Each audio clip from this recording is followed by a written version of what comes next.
Ndị be anyị ndewo. Onye nna n'onu ya bụ Maazị Ugochukwu, otu onye n'ime ndị na-akụzi Igbo na Reconcilers. Unu na-ekpori ndụ n'oge ndị Igbo.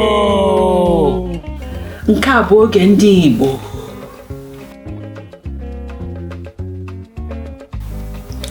Nke a bụ ụbọchị igwe na-ekwu okwu nke ụwa.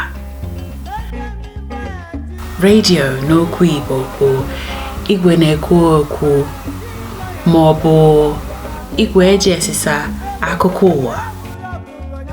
Kọrọ na aka. Ọzọkwa.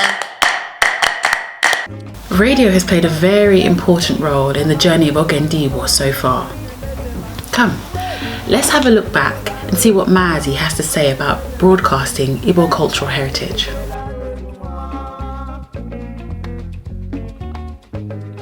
Right, I used to be a presenter, preacher on many local radio stations, and I used to travel long distances with my bags of CDs and so on, and I went to various radio stations that were available at that time.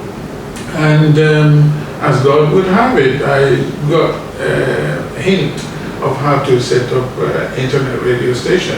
At that time, internet radio station was not so popular and rampant as it is at this moment. So it's amazing because before, when it started, people were skeptical. I was also skeptical because I remember I used to go to someone else's radio station, and they told me now that they're turning to internet radio station, would I still continue? And at that time, people, when you hear internet radio and hear TV, many people are more interested in TV than radio. But the way things are moving so fast, internet radio is becoming, it's coming to its own. Yeah. And people are now going to the internet more than they're going to TV. But they don't know how to download apps, and they don't know what apps are. Sure. So we are gradually, at every meeting and every time we're on the air, explaining to people how to download TuneIn, for example, how to download Pure Connect, or how to download Sharpcast. And these are three main apps that carry our radio.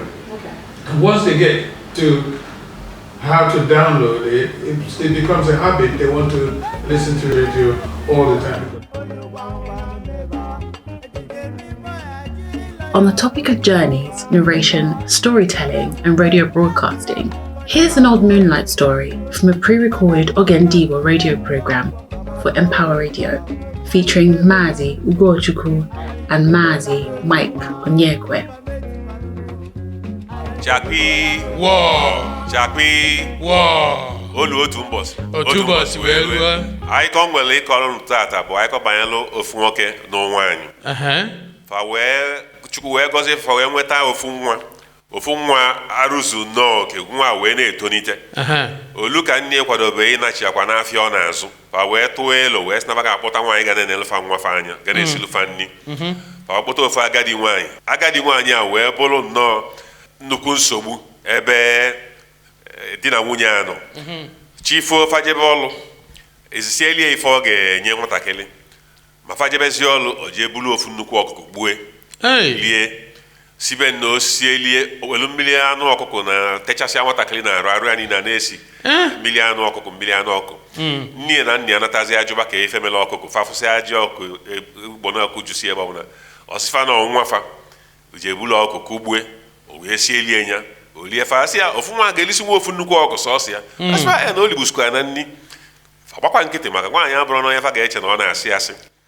O wee dịbakwa ife a na-eme oluzi ka ife akali fa wee kwue na fa ga-ebulu nwa maka ndị obodo a nwere ebe a na-eji agba ndụ, ebe a na-eji aṅụ iyi na ọ bụ na onye ime ife isi na imere ife atụgbunye gị na mmiri elie gị ma ọ bụ na atụgbunye gị ise n'enu ndị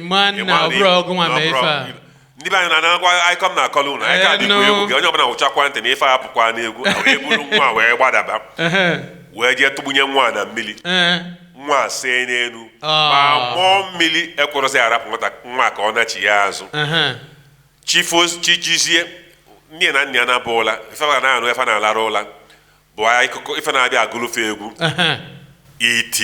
iti sala iti sala iti anya mkpọ sala iti ntị chiri sala agadi nwanyị sala gbue sala sie sala lie sala ficha mụ na rụ sala nne manata sala timobe m ife sala nna manata sala timobe m ife sala kwagbuo m n'imo sala ịma na-ekwu okwu sala ịma na-eghe ọnụ sala iti buru okporo a na-akọ mbe chukwu sala iti eburu okporo a na-akọ mbe chukwu ife a wee na-eme na-agụ na-abịa agụlụ ndị egwu ndị adịghị alarụzi ụla fa wee mekata ya jụọ agadi nwaanyị a na ife na nwekwa ife na-eme n'ụlọ afe nwere ike ịghọta afa amụrụzi ife na-abịa agụlụfe egwu n'uchichi na nwenụ na-abịa agụlụfe egwu bụ nwa afa ji kwagbunye na mmiri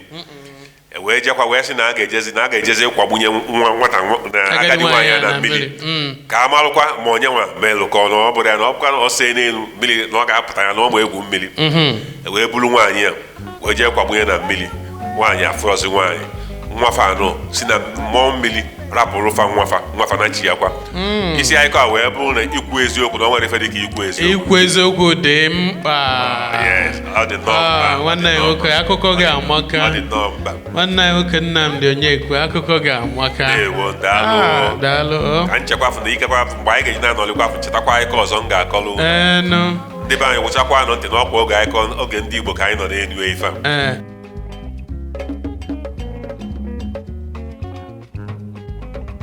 Do you know that story?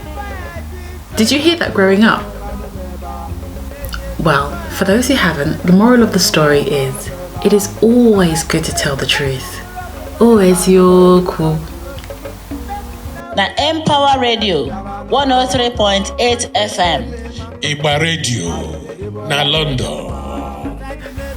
Most great radio stations always have an awesome collection of jingles and classic hits on replay. So I'd like to share with you a favourite song that Mazzy showed me growing up by an Igbo international band called the Oriental Brothers. And the title of the song translates to "Do not kill your neighbour," or in other words, coexist in peace and harmony with your neighbours. I hope you enjoy this as much as I do. Ladies and gentlemen, here on the stage with you is Oriental Brothers International, led by Ferdinand Dansach Emeka Opara, with their latest release, Onyebu Nonya Batobia.